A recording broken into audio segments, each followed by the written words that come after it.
साथियों, चित्रकूट में मर्यादा पुरुषोत्तम श्री राम अपने अनुज भरत से कहते हैं कि भरत, तुम अयोध्या वापस लौटो और अयोध्या की देख रेख करो, अयोध्या का राजपाट संभालने का काम करो और मैं 14 वर्ष का वनवास काटकर ही वापस लौटूंगा।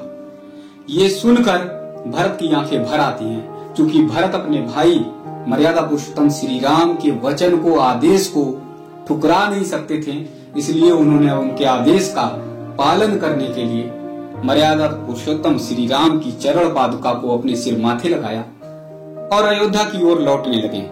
भरत ने आंखों में आंसू लेते हुए अपने भाई राम से कहा कि भैया, मैंने आपकी शर्त मान ली और आपकी शर्त के अनुसार मैं लौट रहा हूँ अयोध्या। अयोध्या का सारा राजपाट मैं सिंहासन पे आपके चरण पादुका रख के देखूंगा। हाँ, मेरी भी एक बात आपको माननी पड़ेगी। मर्यादा पुरुषोत्तम श्री राम ने कहा कि अयोध्या लौटने के अलावा जो भी तू कहेगा भरत, तो मैं वो सब कुछ मानने के लिए तैयार हूँ। तू अगर अभी कहेगा कि प्राण त्याग दो, तो मैं अभी प्राण त्यागने के लिए तैयार हूँ। तू बोल। तो भरत ने कहा कि भैया, 14 वर्ष का वनवास काटने के बाद निर्धारित समय पर अगर आप वापस लौटे नहीं अयोध्या, 1 सेकंड की भी देरी हो गई, सिर्फ 1 सेकंड की, तो मैं अपने प्राण त्याग दूंगा। इसलिए 14 वर्ष के तुरंत बाद आपको अयोध्या लौटना पड़ेगा। मर्यादा पुरुषोत्तम श्री राम ने कहा कि भरत, मैं ऐसा ही करूंगा, निर्धारित समय पर अयोध्या पहुंचूंगा। और 14 वर्ष का वनवास काटने के बाद मर्यादा पुरुषोत्तम श्री राम अयोध्या की ओर वापस लौटते हैं। अयोध्या पहुंचते ही उनका भव्य स्वागत किया जाता है। पूरी अयोध्या खुशी से झूम उठती है। श्री राम के आगमन की खुशी में चारों तरफ दीपक जलाए जाते हैं। राम जब अयोध्या पहुंचते हैं तो भरत को अपने बाहों में लेते हुए, आंखों में आंसू लेते हुए विलाप करने लगते हैं और भरत से कहते हैं कि जब भी श्रेष्ठ भाइयों में किसी का नाम लिया जाएगा तो सबसे ऊपर भरत तेरा नाम होगा। तेरे जैसा भाई दुनिया में कोई नहीं हो सकता। भरत भी आंखों में आंसू लिए हुए कहते हैं कि भैया, अब आप ये पूरा राजपाट अयोध्या का संभालिए, बस सिर्फ और सिर्फ मुझे अपना दास, अपना सेवक बना लीजिए। यही मेरे लिए सबसे बड़ा प्रसाद है, यही मेरे लिए सबसे बड़ा सम्मान है। और भरत और राम के इस भाव को, इस प्रेम को देखकर वहां पर जो भी होते हैं वो सब विलाप करने लगते हैं, सब भाव विह्वल हो जाते हैं ऐसे स्नेह को, ऐसे प्रेम को देखकर।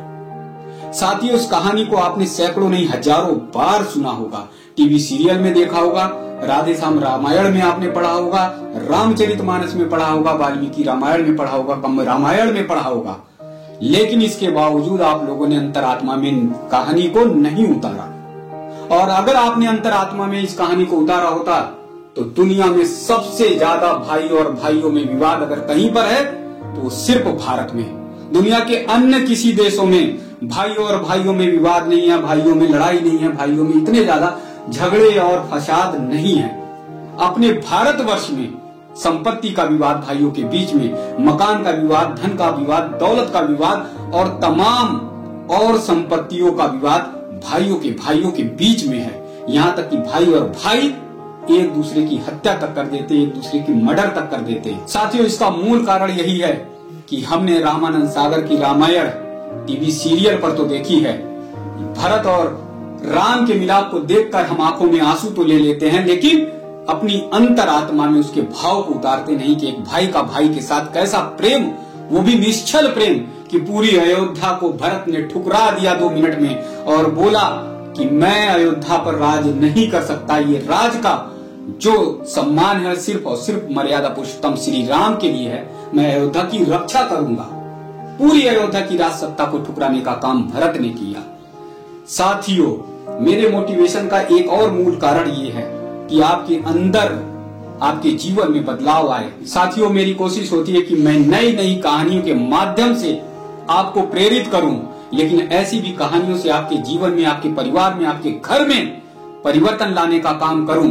क्योंकि जब आपका परिवार और आप में परिवर्तन होगा, आप किसी भी चीज को अंतरात्मा में उतार कर निश्चल भाव से काम करेंगे तो हर तरफ आपको सफलता मिलेगी।